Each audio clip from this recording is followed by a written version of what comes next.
Psalms chapter 140 verse 1. Zaburi 140 mstari wake wa kwanza. The Bible says, Biblia inasema,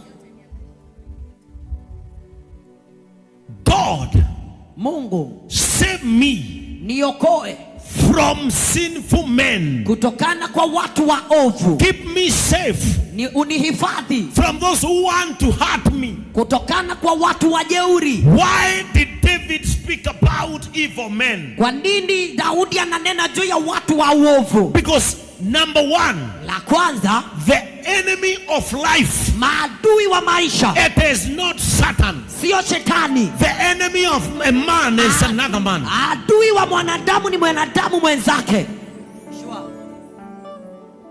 And David knew this well, Na Daudi alijua hili vyema, and said, na akasema, keep me away niokoe from sinful men. kutokana kwa watu waovu.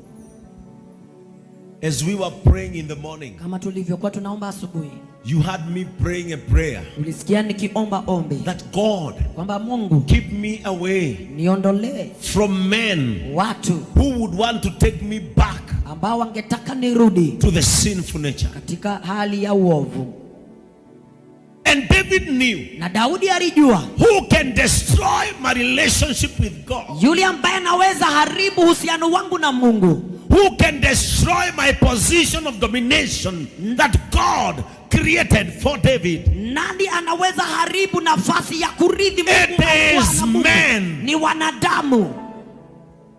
Kama unafikiria kwamba kuna watu wameingiza, kama unafikiria kuna watu wameingizwa kwa dhambi na Mungu ama shetani, uongo.